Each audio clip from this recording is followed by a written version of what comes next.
नमस्कार साथियों, स्वागत है आप सभी का वाईफाई स्टडी 2.0 पर। मैं हूं अंकित अवस्थी, आप हैं मेरे साथ में। इंडिया में 2-3 दिनों से लगातार जिस योजना को लेकर बवाल मचा हुआ है, दैट इज अग्निपथ योजना। अग्निपथ योजना जिसके तहत सेना में 4 साल के लिए अग्निवीर लिए जाएंगे। जिन सैनिकों को इसमें नियुक्ति दी जाएगी या फिर जिन अग्निवीरों को यहां पर आमंत्रित किया जाएगा, उनकी उम्र 17.5 साल से लेकर 21 साल के बीच होनी चाहिए, ऐसा प्रावधान था।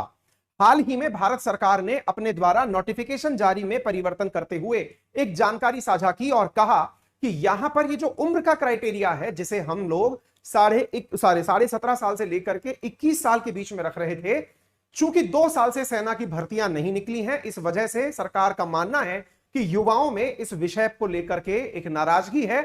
और ऐसी स्थिति में चूंकि 2 साल से वैकेंसीज इंतजार में थी, इंतजार में करते करते बहुत सारे बच्चे ओवरएज हो गए, इसलिए ध्यान में रखते हुए सरकार ने 21 साल के पैमाने को बढ़ाकर 23 साल कर दिया है।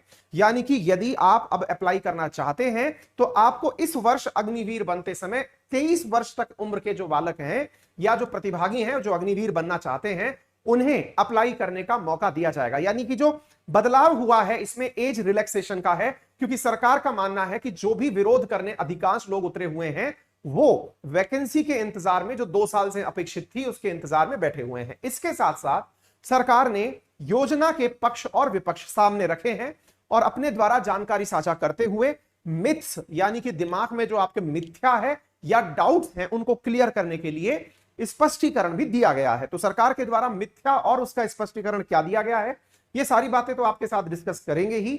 देश के विभिन्न राज्यों में अग्निपथ योजना के विरोध में जो विद्यार्थी हैं या फिर जो मतलब अपेक्षार्थी हैं, उनके द्वारा विरोध प्रदर्शन चल रहा है और विरोध प्रदर्शन फिलहाल के लिए उग्र होता हुआ दिखाई दे रहा है। सरकार के द्वारा जो कार्यवाही की गई है वो मैं आपके साथ में यहां पर साझा कर रहा हूं। और विशेष रूप से आप सभी अगर देखना चाहें, अगर सेशन में आप एकदम नए हैं, तो मैं आपको बता दूं कि इसकी शुरुआत कहां से हुई। सरकार के द्वारा जो जानकारी एक दिन पहले दी गई थी, 1 साल के अंदर 10 लाख नौकरियां 1.5 साल के भीतर, और साथ में अग्निपथ योजना, ये मैंने पहले सेशन में समझाई थी एक दिन पहले। कल सुबह मैंने आपको अग्निपथ योजना का विरोध क्यों हो रहा है वो बताई थी, और आज मैं आपको यह जानकारी बता रहा हूं कि सरकार के द्वारा जो क्रिटिसिज्म हो रहा है, इस क्रिटिसिज्म को सरकार के द्वारा इग्नोर किया, मतलब वो क्या रिजेक्ट किया गया है कि नहीं, ये गलत है। हम आपके दिमाग में जो भी डाउट्स हैं उनको क्लियर करने के लिए सवाल जवाब के माध्यम से सरकार ने अपना स्पष्टीकरण भेजा है।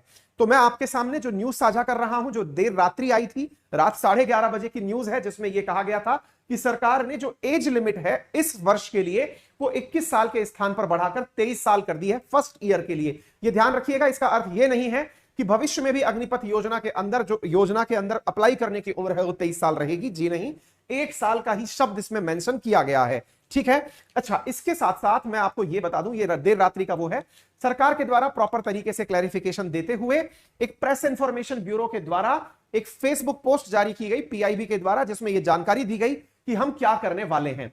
इसी बीच में भारत के अंदर विपक्षी पार्टियों के द्वारा भी विरोध प्रदर्शन चल रहा है, और उस विरोध प्रदर्शन में राहुल गांधी जी का यह ट्वीट अपने आप में काफी सारी बातें एक ही बार में कह रहा है। इनका कहना है, ना कोई रैंक, ना कोई पेंशन, ना 2 साल से कोई सीधी भर्ती, ना 4 साल के बाद स्थिर भविष्य, ना सरकार का सेना के प्रति सम्मान। देश के बेरोजगार युवाओं की आवाज सुनिए, इन्हें अग्निपथ पर चला के इनके संयम की अग्नि परीक्षा मत लीजिए। इस प्रकार से इन्होंने विपक्ष के नाते अपने द्वारा जो अपना विरोध है वो दर्ज किया। जो प्रदर्शनकारी थे, जो प्रोटेस्ट के अंदर भाग ले रहे थे, उन्होंने अब तक मतलब जो प्रदर्शन किए, जिसके चलते हुए ट्रेन जला दी गई। अग्निपथ स्कीम के अंदर 34 ट्रेनें कैंसिल कर दी गई, जिनकी संख्या यहां पर है। विशेष रूप से ये बिहार से संबंध रखने वाली ट्रेनें हैं।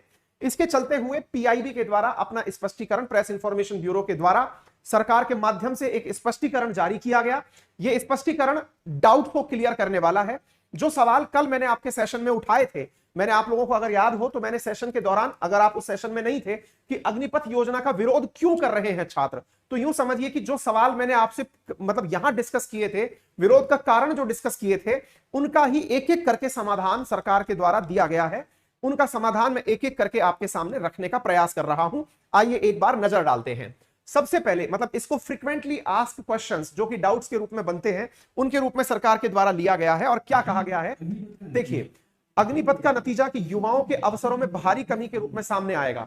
मतलब इस प्रकार से पूरा वीडियो जारी करके सरकार के द्वारा बताया गया है कि सबसे पहला डाउट यह है, अग्निपथ को लेकर के जो मैं आपके सामने रख रहा हूं कि अग्निपथ का नतीजा यह निकलेगा कि युवाओं के अवसरों में भारी कमी का सामना आएगा। सच्चाई, युवाओं के लिए सशस्त्र सेवा के अवसरों में भारी बढ़ोतरी होगी। आने वाले वर्षों में अग्निवीरों की भर्ती सशस्त्र सेनाओं में मौजूदा भर्ती के करीब 3 गुना तक बढ़ जाएगी। अब देखिए इसमें जो पॉइंट कहा गया है वो क्या है, मैं आपके सामने रखना चाहूंगा। अग्निपथ का नतीजा कि युवाओं के लिए अवसरों में भारी कमी के रूप में सामना आएगा। फैक्ट सरकार ने दिया है कि भविष्य में यूथ को आर्म्ड फोर्सेस में सेवा करने का मौका और ज्यादा दिया जाएगा। सरकार ने कहा है कि ये जो अग्नि जो योजना है, अग्निपथ योजना, जिसमें 46,000 बच्चे वर्तमान में रिक्रूट किए जाएंगे, उनके स्थान पर यह संख्या बढ़कर के 3 गुना हो जाएगी आने वाले वर्षों में, ऐसा कहा गया है। तो युवाओं के लिए अवसर में कमी नहीं अपितु 3 गुना नौकरियां आएंगी, ऐसा कहा गया है। दूसरा जो सवाल पूछा गया वो ये है कि सशस्त्र बीते 2 वर्षों से विस्तार से सलाह दी गई है। इसका proposal department of military officer staff by military officers द्वारा किया गया है। ये डिपार्टमेंट स्वयं भी इस सरकार के द्वारा ही बनाया गया है। कई पूर्व अधिकारियों ने स्कीम के लाभों से सहमति जताई है और इसका स्वागत किया गया। अब इस फैक्ट को भी एक बार समझ लें आप। अग्निपथ के बारे में सरकार के द्वारा दिया गया जो स्पष्टीकरण है उसमें एक स्पष्टीकरण यह भी है कि आपने इस योजना को बनाते समय किसी से पूछा नहीं, जबकि सरकार के स्पष्टीकरण में कहा गया है कि हमने इसके बारे में पूरे 2 साल से, यानी यूं समझिए कि जो 2 साल से वैकेंसी नहीं आ रही है, इसके पीछे का कारण दिया गया है कि हमने जो ऑफिसर्स जो इस समय सेना की सेवा में हैं उनके साथ लास्ट 2 साल से डिस्कशन किया है।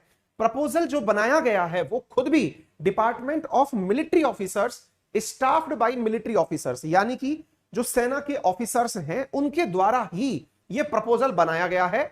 The department itself is a creation of this government. सरकार ने इस योजना पर अमल करने के लिए यह विभाग बनाया और इस विभाग ने खुद ने अपने द्वारा यह सलाह दी। साथ में यह भी कहा जा रहा है कि बहुत सारे ऑफिसर्स ने इसके लाभों को पहचाना है, यानी इस योजना के लाभ को पहचाना है। देखिए आपको एक बात यहां पर बहुत अच्छे से समझ में आनी चाहिए। आपके दिमाग का जो बेसिक प्रश्न है वो ये है कि 4 साल के बाद में सरकार अपनी सैलरी बचाना चाहती है, पेंशन बचाना चाहती है। यह सच है कि यह योजना पेंशन और अलाउंसेस के भार से बचने के लिए ही लाई गई है।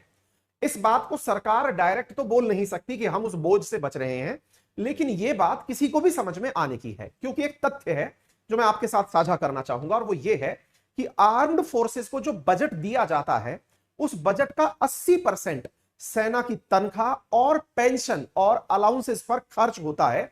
ऐसी मीडिया रिपोर्ट्स मार्केट में उपलब्ध हैं। चूंकि 80% तक का जो इजाफ खर्चा है वो इन तनख्वाहों में, पेंशन में और अलाउंसेस में होता है। ऐसी स्थिति में वर्तमान के समय पे जो सेना का मॉडर्नाइजेशन है, मॉडर्नाइजेशन का मतलब है सेना को साइबर युद्ध के लिए तैयार करना या फिर प्रॉक्सी वार, छद्म युद्ध जो दुश्मन के द्वारा देश के भीतर ही छेड़ दिए जाते हैं उनसे निपटना, या फिर विभिन्न प्रकार की उन्नत तकनीकों के लिए बजट निकालना अपने आप में एक चैलेंज बन जाता है। ऐसी स्थिति से निपटने के लिए सरकार ने इस योजना का साथ लिया। सरकार का जो मिथ और फैक्ट में स्पष्टीकरण है वो ये भी है कि यदि आप ये मानते हैं कि 4 साल की ही नौकरी है तो यह गलत है, क्योंकि 4 साल में से 25% ऐसे भी अग्निवीर होंगे जिन्हें परमानेंट सेना के अंदर कमीशन कर लिया जाएगा। इसका अर्थ यह हुआ कि सेना में जो बाद में बचे हुए सैनिक होंगे वो पूरी तरह से शक्ति संपन्न और बेस्ट परफॉर्मेंस वाले होंगे। 75% जो अग्निवीर यहां से बाहर होंगे उन्हें जो अग्निवीर कोष बनाया गया है उस कोष के माध्यम से लगभग 12.25 लाख रुपए एक बार में दिए जा रहे हैं। इतना ही नहीं, जो अग्निवीर 4 साल बाद मार्केट में आएगा उसके लिए सेंटर आर्म्ड पुलिस फोर्सेस और देश के विभिन्न राज्यों की पुलिस के अंदर स्थान उपलब्ध कराया जाएगा। मतलब यह है कि पुलिस में और सेंटर आर्म्ड पुलिस फोर्सेस के अंदर अग्निवीरों के लिए एक अलग से कोटा रिजर्व किया जाएगा, या फिर यूं समझिए कि उनके लिए एक प्रकार से प्रेफरेंसेस दी जाएंगी। साथ में सरकार इस पैसे का उपयोग करते हुए उन छात्रों को जो अग्निवीर बनके रिटायर होंगे या 4 साल बाद मार्केट में आएंगे उनके लिए विभिन्न कॉर्पोरेट्स में विभिन्न प्रकार की टेक्निकल सुविधाएं उपलब्ध कराने का भी कार्य करेगी। इस प्रकार की बातें इन मिथ और फैक्ट में दी गई हैं। आप सुन सकते हैं कि सशस्त्र सेनाओं की प्राथमिकता को नुकसान पहुंचेगा। इसमें कहा गया है कि such short term establishment system exist in, सरकार का कहना है कि दुनिया के बहुत सारे देशों में ऑलरेडी इस प्रकार का सिस्टम चल रहा है। इस प्रकार के कार्य करने के लिए ऑलरेडी हमने बेस्ट प्रैक्टिसेस को अप्लाई किया है। मैं, अगर आप लोग सेशन में नए हैं तो मैं यहां पर वो सेशन पिन करा दे रहा हूं कि इस योजना का विरोध क्यों हो रहा है। कल हमने लगभग ये सारे सवाल अपने सेशन में उठाए थे। सुबह हमने इसी समय पर आपके सामने सेशन किया था, उसमें बताया था कि असली वजह क्या है। सरकार ने उसका स्पष्टीकरण दे दिया है, वो स्पष्टीकरण भी आपको सुन लेना चाहिए। स्पष्टीकरण में सरकार का कहना है कि दुनिया के बहुत से देशों में ऑलरेडी ऐसी स्कीम चल रही हैं। बहुत सारी जो अग्निवीर नियुक्त होंगे फर्स्ट ईयर में, वो 3% ही हमारी सेना का हिस्सा होंगे। इसलिए यदि आप ये सोचते हैं कि अग्निवीरों के आने से सेना के साथ देश की सुरक्षा कॉम्प्रोमाइज हो जाएगी, ऐसा नहीं है। हम ऐसा कार्य नहीं होने देंगे। और साथ में यदि यह सोचा जाता है कि अग्निवीरों को सीधा सीमा पर लड़ने भेज दिया जाएगा, तो ऐसा भी नहीं है। यहां पर पूरी तरह से सीनियर्स के साथ में अग्निवीरों को फील्ड पोस्टिंग पर भेजा जाएगा। यानी army will get them tested and tried by supervision author rules, यानी सेना के द्वारा बनाए गए अपने रूल्स के माध्यम से अग्निवीरों का परीक्षण होगा और 4 साल बाद जो उपयुक्त अग्निवीर पाया जाएगा उसे परमानेंट कमीशन कर दिया जाएगा। यानी 25% लोग इसमें से परमानेंटली कमीशन कर दिए जाएंगे। फिर सवाल बना कि इसकी वजह से जो सशस्त्र सेनाएं हैं उनकी प्राथमिकता को नुकसान पहुंचेगा, उनकी इफेक्टिवनेस कम हो जाएगी। इसमें कहा गया है कि यहां पर बहुत सारी दुनिया के देशों में ऐसी चीज उपस्थित है, ये मैंने आपको बता दिया।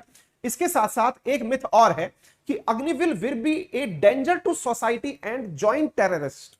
यह सवाल बहुत ज्यादा उठाया गया योजना के बारे में, यह भ्रम फैलाया गया। सरकार का कहना है कि अग्निवीर जब रिटायर्ड होगा तो वो देश के लिए एक डेंजर बन जाएगा, खतरा बन जाएगा, और साथ में वो टेररिस्टों को ज्वाइन कर लेगा, क्योंकि 4 साल बाद उसको रोजगार तो होगा नहीं, इस वजह से वो ऐसा करेगा।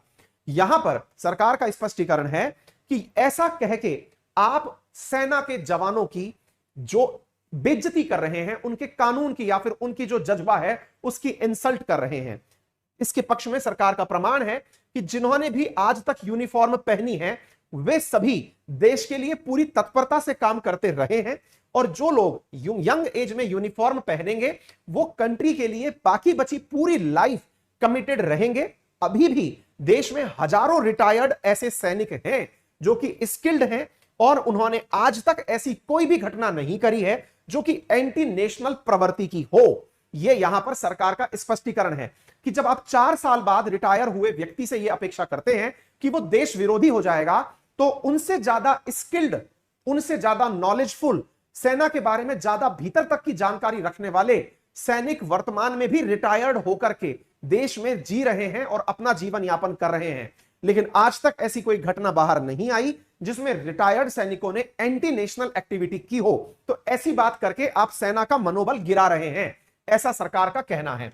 साथ में यहां पर एक चीज और पूछी गई कि यदि ऐसा हुआ तो रेजिमेंटल बॉन्डिंग टूट जाएगी, यानी कि ऐसी स्थितियों में जो रेजिमेंट्स के प्रति जो प्यार है वो टूट जाएगा, रेजिमेंट की जो बॉन्डिंग है उस पर असर पड़ेगा। सरकार ने कहा है कि no change is being made, यानी कि अगर आप ये मानते हैं कि रेजिमेंट्स जो ऑलरेडी बनी हुई हैं उनमें हम परिवर्तन करने जा रहे हैं, आंसर है जी नहीं, वो रेजिमेंट ऐसे ही रहेंगी। It will be further associate because of the best Agniveer, यानी कि चूंकि हम 25% उनमें से वो बेस्ट सैनिक चुनेंगे, अग्निवीर चुनेंगे जो भविष्य के सैनिक होंगे, ऐसी स्थिति में वो रेजिमेंट्स और ज्यादा मजबूती से निकल करके सामने आएंगी। इसके साथ साथ एक और जो सवाल था वो ये है कि 21 साल का बच्चा इमैच्योर होता है और सेना को उस पर विश्वास ही नहीं होगा जब वो युद्ध में होगा। ऐसी स्थिति में कहा गया है कि दुनिया भर की बहुत सारी सेनाएं केवल यूथ पर ही डिपेंडेंट चलती हैं। किसी भी पॉइंट पर ऐसा नहीं है कि हम यंगस्टर्स को ही युद्ध के मैदान में भेज देंगे, उनके साथ एक्सपीरियंस्ड पीपल भी रहेंगे। प्रेजेंट स्कीम जो है वो प्रॉपर तरीके से 50% एक्सपीरियंस्ड सैनिक के साथ 50% अग्निवीरों को फील्ड में लॉन्च करने के लिए लाई जाएगी। साथ में कहा गया कि फ्यूचर जो है वो अग्निवीर का इनसिक्योर हो जाएगा, अग्निवीर का इनसिक्योर फ्यूचर हो जाएगा। इसके एवज में सरकार ने कहा है कि अग्निवीर का फ्यूचर इनसिक्योर नहीं होगा। इसके पीछे का स्पष्टीकरण यह है कि जो एंटरप्रेन्योर बनना चाहते हैं, मतलब बहुत सारे एंटरप्रेन्योर्स ने फाइनेंशियल पैकेजेस देने की घोषणा की है, और साथ में बैंक लोन की स्कीम भी जारी की जाएगी। साथ में जो अग्निवीर भविष्य में पढ़ाई करना चाहते हैं उन्हें 12th या उसके समकक्ष जो डिग्रियां पॉसिबल हैं वो उपलब्ध कराई जाएंगी। इसके साथ साथ यदि अग्निवीर रिटायर होने के बाद सेंटर आर्म्ड पुलिस फोर्सेस जैसे सीआरपीएफ, सीआईएसएफ, बीएसएफ इनमें जाना चाहें तो उन्हें प्राथमिकता दी जाएगी और राज्य की पुलिस के अंदर उनके लिए दरवाजे खोले जाएंगे। यह सरकार का कहना है। कहने का कुल मिलाकर अर्थ यह है कि सरकार ने इस प्रकार के अपने स्पष्टीकरण के पूरे पूरे पर्चे भी बिकवाए हैं, छपवाए हैं, उनको आप सुन सकते हैं। उनमें से पहली बात कि साहब इसमें और इसके अलावा क्या स्पष्टीकरण दिया गया है। एक रवि किशन नाम से सांसद हैं, उन्होंने अपने द्वारा इस चीज को भी शेयर किया है, वो हम उन्हीं की स्क्रीन से उठा के आपको बता रहे हैं। इसमें कहा गया है कि 4 साल के डिसिप्लिन और स्किल के बाद 24 साल की उम्र का व्यक्ति अन्य की तुलना में नौकरी पाने के लिए हमेशा एक बेहतर विकल्प होगा, नंबर 1। दूसरा, 4 साल बाद गृह मंत्रालय ने योग्य अग्निवीरों को central armed police forces Assam rifles में भर्ती करने की प्राथमिकता देने की बात कही है। 4 में से 1 को तो पक्की नौकरी मिलेगी ही, करियर में एब्जॉर्प्शन के चांसेस बढ़ेंगे। इसमें एक सवाल भी पूछा गया है और वो ये है कि कितने लोगों के पास 21 से लेकर 24 साल के बीच में 12 लाख रुपए की जमा पूंजी होती है, क्योंकि यहां पर आपको मालूम होगा जो कार्पस बनाया जा रहा है, रिटायरमेंट के साथ जो पैसा दिया जाएगा वो 12 लाख के आसपास होगा।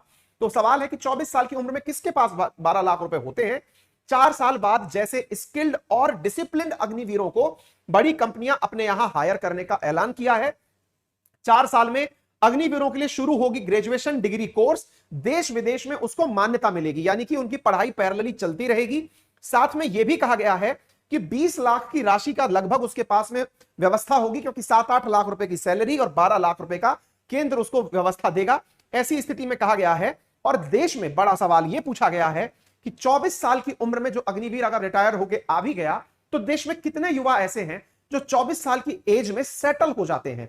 तो आप उस युवा को जो कि अग्निवीर बन के बाहर आ रहा है, आप उसे ऐसे क्यों देख रहे हैं कि वो बेरोजगार बन के आ गया। देश की एवरेज सेटलमेंट एज, अब ये पता नहीं रवि किशन जी के द्वारा डाला गया वो है, अब चूंकि ये सरकार से संबंध रखते हैं इसलिए मैंने आपके साथ में बता दिया है। 4 साल बाद कई राज्य सरकारें जैसे उत्तर प्रदेश, मध्य प्रदेश, उत्तराखंड, हरियाणा, असम ने अग्निवीरों को सेवा के उपरांत पुलिस और पुलिस के सहयोगी बलों में समायोजित करने की प्राथमिकता देने की बात कही है। तो कुछ इस प्रकार से यहां पर सारी बातें निकल कर आई। देखिए, मैं आपको फिर से याद दिला दूं, मैंने इस पूरे सेशन में आज का जो सेशन लिया, आप चाहें तो इसे देख सकते हैं। मैंने अभी तक 3 तरह की चीजें आपके साथ की हैं। अगर आप इस सेशन में बिल्कुल नए हैं तो मैं आपको बता दूं, सबसे पहले मैंने आपको एक सेशन किया था एक दिन पहले जिसमें बताया था सरकार की अग्निपथ योजना क्या है। फिर मैंने कल सेशन किया था जिसमें यह बताया था इस योजना का छात्र विरोध क्यों कर रहे हैं, और आज मैं यह बता रहा हूं कि सरकार का स्पष्टीकरण क्या है। ये क्रोनोलॉजिकल तरीके से दी गई चीजें हैं, आप इन्हें एक एक करके देख सकते हैं। फिलहाल के लिए इतना ही। यदि आपको यह जानकारी पसंद आई हो तो इसे जरूर अपने साथियों से शेयर करें। चैनल पर नए हैं तो चैनल को लाइक करें, सब्सक्राइब कर लें, वीडियो को अपने साथियों के साथ शेयर करें। यदि